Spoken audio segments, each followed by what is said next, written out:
concerns raised by the Honorable Minister of Interior yesterday. Mr. Speaker, we've had sufficient discussion on this matter, and I would want to state categorically that contrary to the impression he had that I specifically made allegations against him which injures his reputation, Mr. Speaker, I would not do that specifically to hurt him or his ministry. And if, Mr. Speaker, the text of my concerns reflected so, it is hereby accordingly withdrawn. And, Mr. Speaker, as colleagues, when a member feels strongly about a statement which is unintended, the right thing to do is to withdraw and apologize to him. Mr. Speaker, I proceed to do so and to assure him that concerns that would arise out of any matter shall be properly be brought to his attention. But on this matter, as I've said before, I will repeat it for Hansa, that anything related to him or his ministry is withdrawn. And again, apologies to him. Mr. Speaker, that's it. I leave matters to rest. Yes, Honorable Minister for Interior, you've heard the minority leader. He is retracting and rendering an apology for the statement made during the State of the Nation's address, following which you have lodged a complaint requesting a matter to be referred to privileges, and same was referred to privileges. What do you say?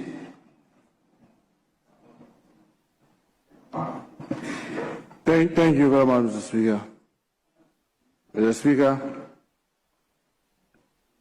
it is painful to be wrongly accused or your action to be misconstrued and be labeled differently from the intention that you have, especially when it's connoted with criminality and heavy wrongdoing.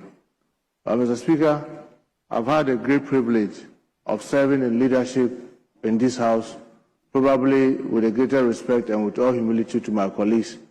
For those of us sitting in the chamber now, I have served in leadership longer than anybody, and I'll be the last to thwart efforts of leadership in trying to help run this House, except to say that, colleagues, remember most of the times I keep saying, please, let's respect each other. I will be the first to always say that fight for the right thing to be done. Make sure that wrong things are not done. But let's not do it as though we intend to destroy each other. I am heavily hurt and heavily worried.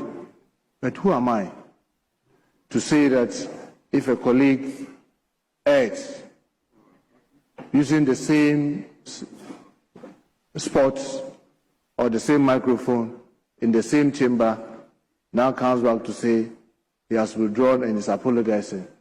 Who am I to say that I'm going to play God and I will not accept it? I accept it wholeheartedly, and I pray that this guides all of us, myself, the hardworking service commanders that I have, the hardworking staff at the ministry, for us to continue to do the right thing, and to also assure the minority leader and the minority and the whole House that if there are anything that they think needs our attention, we'll be more than happy to look at them and address them. But I want to thank you, Mr. Speaker, because even if we go to privileges and a member that you are referring to privileges goes there to say that I'm sorry for all that I've said, it ends the matter. So if leadership in your wisdom and in the wisdom of the minority leader apologizes and withdraws, who am I to say I will not accept? My only plea, Mr. Speaker, is that if it is possible to expound that from our records, that will be most useful, so that we expound it from our records so that it's like it never existed. And if the debate or the comments made yesterday in any way was also hardship and the House decided that both or all that should be expanded, I think that may do all of us a lot of good. I thank you so much, Mr. Speaker, for the opportunity. Honourable members, following the retraction and apology by the minority leader of those statements made during the State of the Nation address, and also following the acceptance by the Minister of Interior, I would order that the referral to the Privileges and Immunities Committee for examination, inquiry, and reports is accordingly withdrawn. I will further direct that those words complained about